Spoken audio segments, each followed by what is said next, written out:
It's the show that knows the truth, but isn't going to share it with you because, quite frankly, you couldn't handle it. It's episode 8 of World of Stew. You want a podcast? Well, here's a podcast. You want a podcast?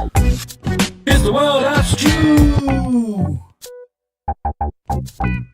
Hello and welcome once again to the World of Stew. This is indeed episode 8 and I am indeed your host, Stuart Grant.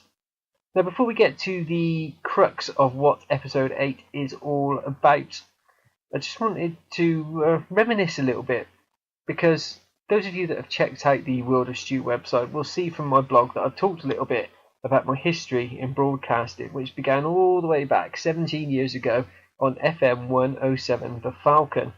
And listening back to some of my old stuff, as I have been doing recently, it reminded me of some of the things that we used to get up to. Now there is going to be a Falcon special coming up soon, so stay tuned for that. But for the time being, I've decided that what this show needs is something that my old radio show had.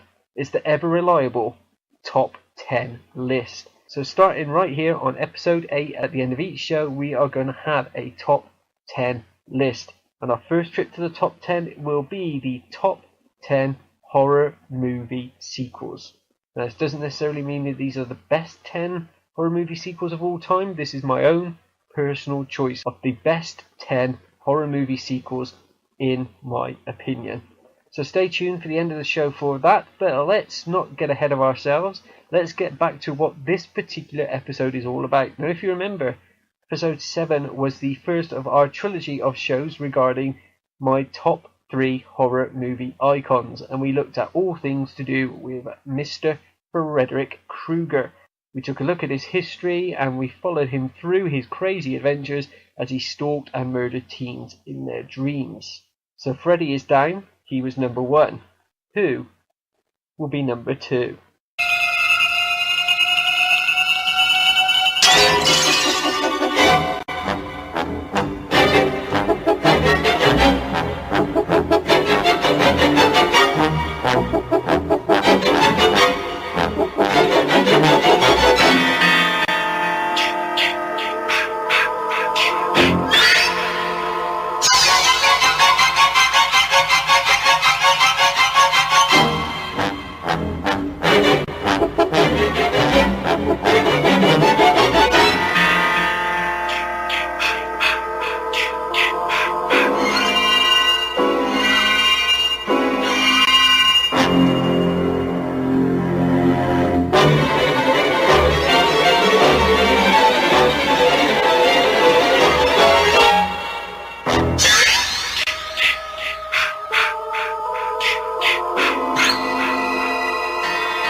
Now, if you don't know that theme music, well, let me tell you, it is from Friday the 13th.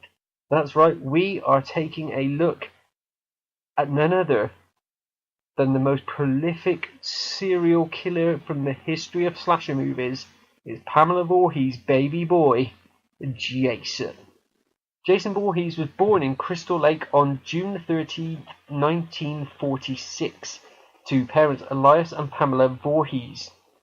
He was unfortunately afflicted with severe facial deformities, hydrocephalic, and he had some mental disabilities.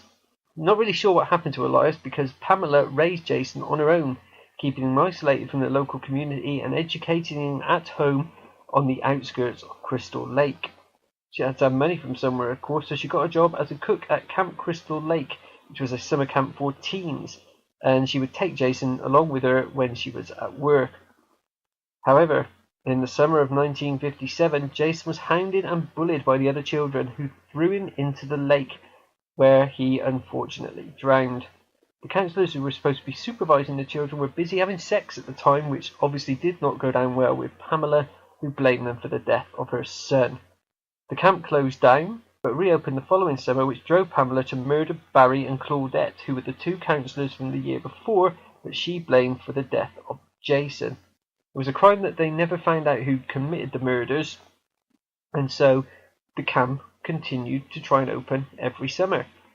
Every time they had an opening, something would go wrong and it would lead to the closure of the camp. This led the locals to dub it Camp Blood, as they all believed that it was cursed. Jason, however, wasn't dead. He apparently came back to life, rumoured to have been made possible by the Necronomicon, for all you Evil Dead fans out there, and he built himself a crude shack in the woods where he lived in the hope that his mother would find him, and he stayed there for 21 years. Which just goes to show that patience is a virtue that Jason most definitely possessed. He would remain hidden from the world until the fateful night that he witnessed his mother's murder, which brings us nicely on to Friday the 13th, the first movie, which was released in 1980. We begin our story in 1958 with the murders of Barry and Claudette, which we've already covered in our brief history of Jason. We then skip forward 21 years later and we meet Annie, who is heading to Camp Crystal Lake, but is warned by Crazy Ralph all about the curse and told not to go near Camp Crystal Lake. As teenagers do in these films, she completely ignores him, hitches a ride with somebody, and is murdered by this unseen stranger. Next, we're introduced to the new camp counselors, who one by one are picked off by this mysterious killer, until only one girl by the name of Alice is left. She is running around the camp doing her nut when she bumps into Pamela Voorhees, who quickly goes from claiming she wants to help Alice to full-blown nut job. There's a big battle, of course, between Alice and Pamela Voorhees, which ends with Alice decapitating Pamela, which is bad news because, unbeknownst to her, Jason is watching from his vantage point in the woods. Not that we know this at the time, but history would tell us that this is exactly what happened. We then end the film with the obligatory jump scare, which we are led to believe is actually all a dream or an hallucination. One interesting note to make about Friday the 13th was that it was one of the first movie roles for Mr. Kevin Bacon, who we have seen most recently in the cult TV show The Following. So we waited a year, and then we were treated to Friday the 13th Part 2, in which the story has leapt forward 2 months after the events of the first film. We reconnect with Alice, who is at home feeding her cat when she discovers the decomposing head of Pamela Voorhees in her fridge. She is then killed by, once again, an unseen assailant. We skip forward 5 years, and another group of counsellors are at a training camp on another part of the lakeside, in Crystal Lake. Head of the group warns the others that they should not go wandering around the woods, and they most definitely should not go near Camp Crystal Lake. We meet up again with Crazy Ralph, who's wandering around the woods until he himself is murdered. Next for the chopping block is the local sheriff, who uncovers the shack in the woods, but is killed once again off screen. The teens are then killed in turn, and we see that the killer is in actual fact a large man who's wearing a burlap sack as a mask. The last girl standing finds the shack and uncovers a rudimentary altar at which sits Pamela's head. She realises that the killer is obviously Jason and messes with his mind by trying to convince him that she is his mother. The plan goes awry and she seems to be done for until the only other counsellor left helps her fight Jason, who falls to the ground after a machete in the shoulder, which seemingly kills the mongoloid murderer. Again, we get another jump scare at the end, which may or may not have actually happened. This leads us on to 1982. Again, I should point out that the 80s were horror movie rich, and this brought us Friday the 13th Part 3, which was notable for being shot in the old school 3D and for introducing the hockey mask, which has of course become legendary and synonymous with the character of Jason Voorhees. We pick up one day after the events of Friday the 13th Part 2, and we find that Jason is in fact alive, surprise surprise, as he offs the owners of a local store. Once more we meet a group of teens who this time are hanging out at a nearby farmhouse. The group have a run-in with a biker gang, and when I say biker gang there's basically 3 of them, and they all end up at the farm being brutalised by Jason, who is doing his best to already become the most prolific killer in horror. He finds a hockey mask that one of the teens has brought with him, and the Jason we know and love is born. A few murders later, and there is only one teen left, who of course is a young woman. So do not believe any of these so-called experts who claim that there are no strong females in movies.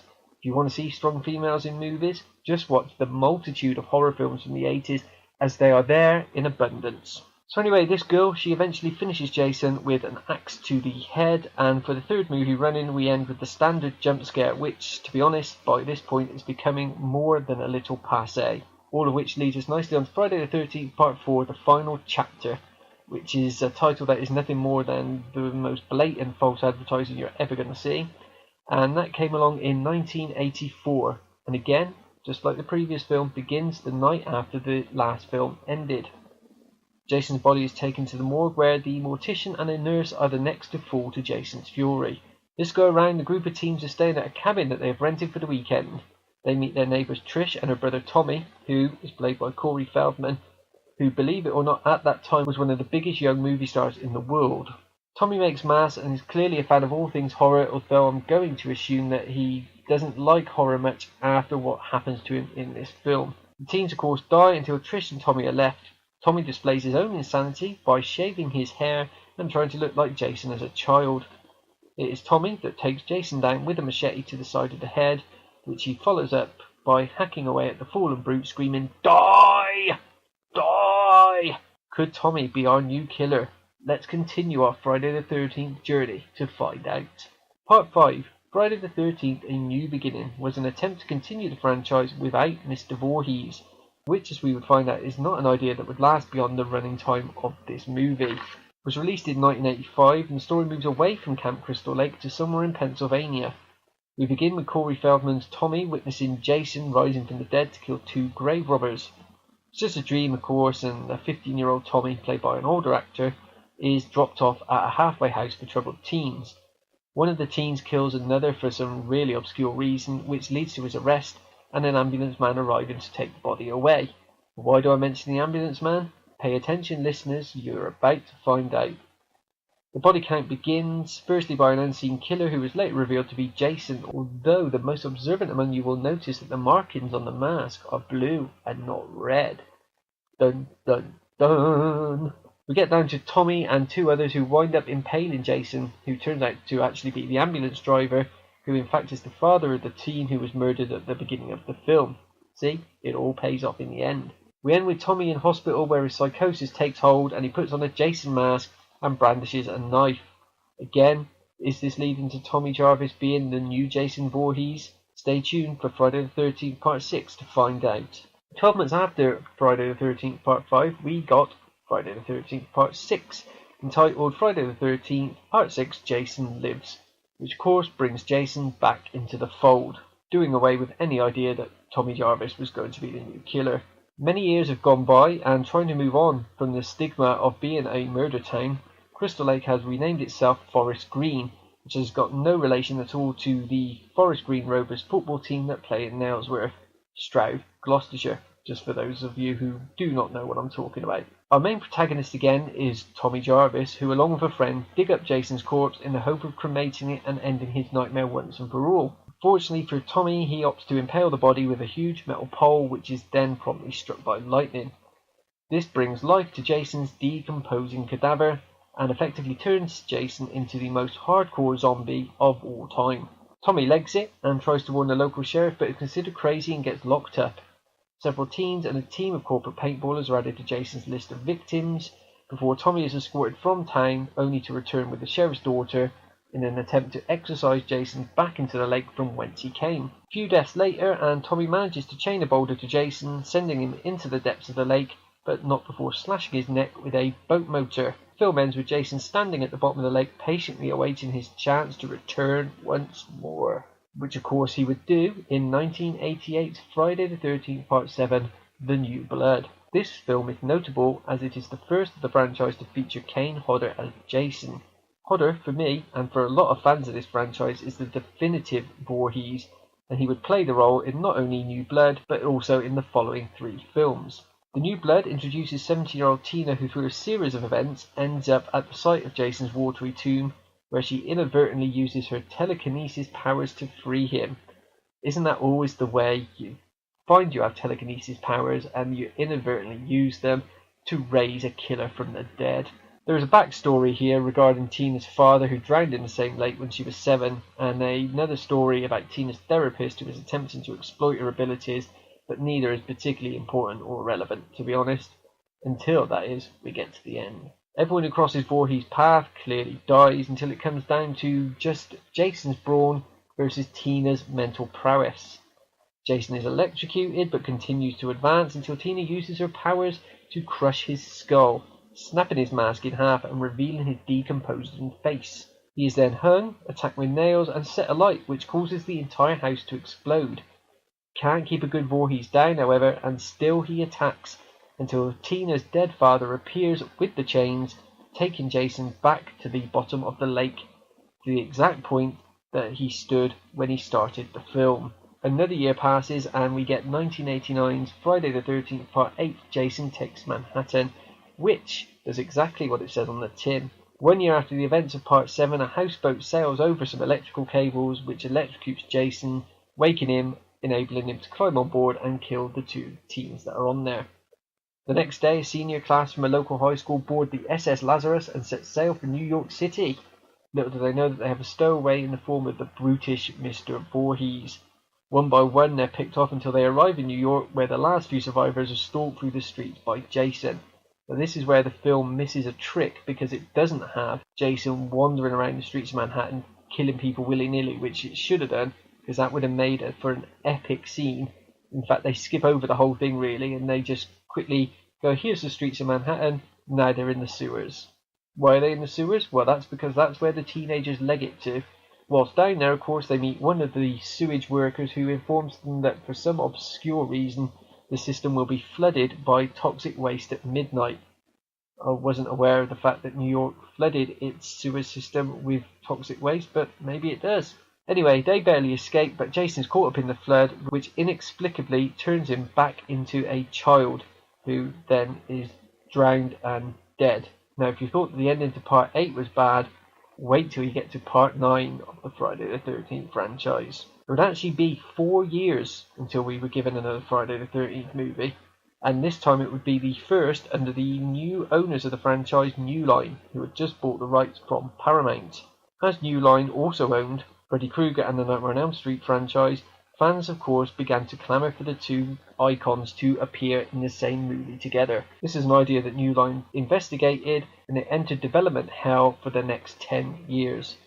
So while they were waiting for that film to come along, we had the 9th Friday the 13th film, which was not numbered for the first time. Rather, it was just titled Jason Goes to Hell, The Final Friday, which, like Part 4, is blatant false advertising. It pretty much ignores the end of Part 8 as we see the adult zombie form of Jason charging through the woods of Crystal Lake, chasing a new female victim. It's all a ruse and a trap by the FBI, however, who blow Jason into tiny pieces. At the morgue, Jason's heart comes back to life and hypnotizes the coroner, who then eats it. That's right, I said, his heart hypnotizes the coroner, and the coroner eats Jason's heart. This, apparently, causes him to be possessed by the spirit of Jason, a spirit that can now pass from body to body. Mysterious Stranger helps us, the viewer, along by explaining that Jason's spirit is actually looking to enter the body of a member of his bloodline, which conveniently we have met in the form of Jason's half-sister, her daughter, so Jason's half-niece, and the half-niece's daughter as well. There are, of course, murders, but I'm not convinced he's counted victims of Jason, since it's just his spirit in another person's body, but that's an argument for another day. Speaking of bodies, of course, his half-sister ends up dead, and Jason ends up in her body, which, of course, causes him to be reborn. This doesn't last long, however, because he is dragged to hell. The film ends with Freddy's glove appearing from the ground and dragging Jason's mask down into the depths, opening up the possibility of the anticipated battle between the two murderers. We wouldn't get anything from New Line in the form of Friday the 13th for another 8 years, and even then, it wouldn't be Freddy versus Jason. No, whilst we were still waiting for that film, they decided to deliver us Jason X. 2010, Jason is being held at the Camp Crystal Lake Research Facility. But of course he escapes, kills a few soldiers, and then is frozen in cryogenic sleep, along with an unfortunate female member of staff. They are not discovered for 445 years. That's right, they are not discovered until 2045 by a science team from Earth 2. See, that's where we live now, because Earth 1, or Earth as we call it, has become inhabitable. They're both thawed out, which leads to the inevitable bloodbath. As well as killing many on board, Jason causes the ship to crash into a space station, killing everyone living there. He gets into a battle with an android who believes she's killed Jason, but he is actually repaired by nanobots who turn him into a zombie robot hybrid, thus making him even harder to stop. Jason ends up being rocketed through space by Candyman, crashing through the atmosphere of Earth 2, and the final shot is his mask sinking to the bottom of a lake. Another 2 years passed before we finally got Freddy vs. Jason, a film that marked Robert Englund's final appearance as Freddy, and which, confusingly enough, takes place before the events of Jason X. We find everyone's favourite dream killer Freddy is trapped in hell, as the kids of Springwood have forgotten all about him. He therefore manipulates Jason into going on a killing spree in the hope that the fear he will bring will allow Freddy to once more wreak havoc on Springwood's teenage populace. So we meet the latest group of teens, aka victims, who will be picked off one by one by either Kruger or Voorhees, and also discover that they are being given a drug named Hypnosil to suppress their dreams. The more people Jason kills, the stronger Freddy becomes, but he realises that Jason is having all the fun and killing people before he has the chance to. This will not stand. Freddy therefore eventually knocks Jason out with a truckload of Hypnosil and thinks that he has won. The surviving teens, however, decide that they need to go into the dream world, pull Freddy out into the real world, and wake Jason up at the same time so that the two of them can fight it out and hopefully take each other out of the game. They get back to Crystal Lake and the plan unfolds, though not before some more of them are slaughtered. We then finally get the two icons kicking the holy crap out of each other, a fight that only ends when Jason impales Freddy with his own arm that Jason has ripped off earlier in the fight. The last girl standing also decapitates Freddy just to make sure, leaving both killers dead in the lake. At the end of the film, Jason emerges from the water carrying Freddy's head, thus giving the appearance that Jason has in actual fact won. This may not be the case, however, for the head winks, and the film closes with Freddy's maniacal laugh. There is an 11th entry to the Friday the 13th movie franchise that was released in 2009, but it's a remake, not a sequel, and whilst it's not as bad as the Nightmare on Elm Street reboot, I've just got a real issue with reboots, and that is why we are not going to cover it. So what do we know about Jason Voorhees? Well, he's the most prolific killer of any of the movie world's iconic slashers. In fact, his body count is more than probably half of his peers added together. There are various websites and records that indicate that the number is as much as 150 plus, and that doesn't even include all those who died when he crashed into the space station in Jason X. So we are looking at a victim rate well into the hundreds. The thing that sets Jason apart, however, other than the fact that he's killed far more than anybody else, is the fact that he has somewhat of a sympathetic backstory. I mean, after all, he only becomes the monster that he is due to the actions of others, i.e. the children who drowned him, and then watching his own mother be murdered. And let's be honest, who among you out there wouldn't turn into a huge psychotic killer watching your own mum be decapitated before your very eyes? Jason is my second favourite horror movie legend, behind the man that we will discuss in the third and final part of this trilogy, that of course being the one, the only, Michael Bloody Myers. But that's for another show, so now it's time to close this episode up with the aforementioned top 10 list. So here it is for you to dissect, rip apart, agree, disagree, whatever your opinion, please let me know. This is my top 10 horror movie sequels. There's something curious about this broadcast.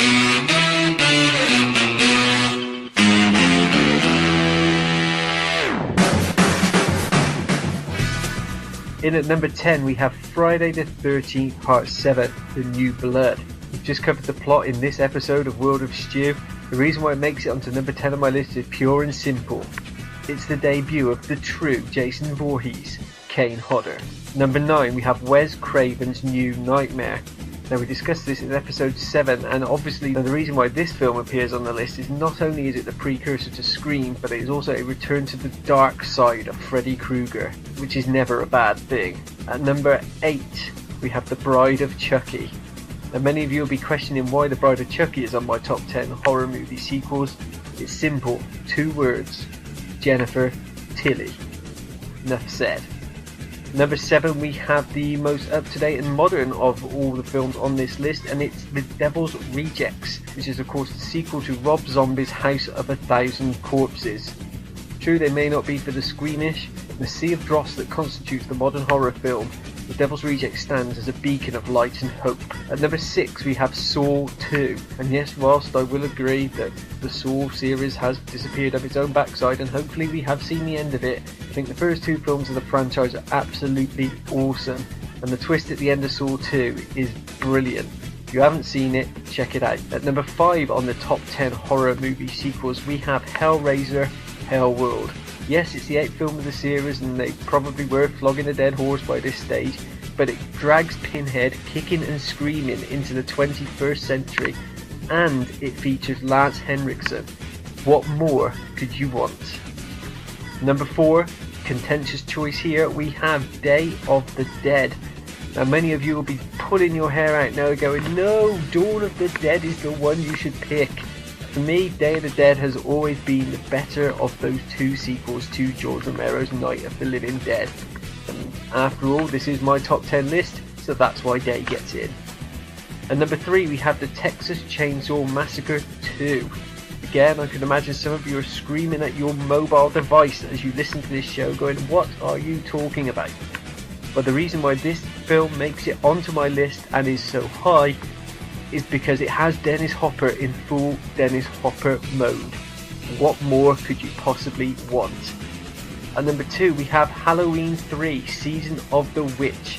Yes, there's no Michael Myers, and yes, it may not be considered particularly great by a lot of fans, but it was different and it was a brave attempt.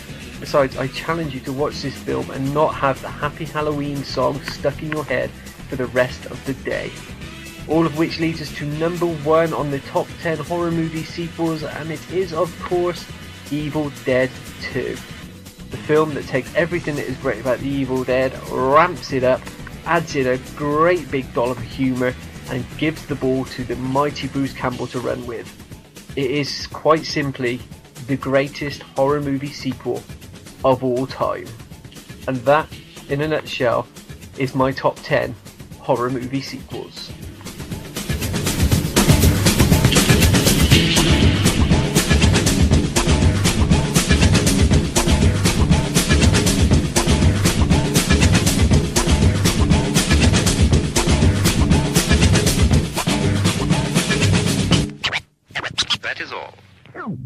And there it is. I'm sure there's going to be many of you out there saying that I have absolutely no clue what I'm talking about, and who knows, maybe you're right. So that's the end of episode 8 of World of Stew. Thank you very much for listening. If this has been of interest to you, you can find out more about the World of Stew and all the comings and goings on my Facebook page, World of Stew. You can also check out my website, which is silentmovieman.wix.com/World of Stew. Until next time, keep it geek.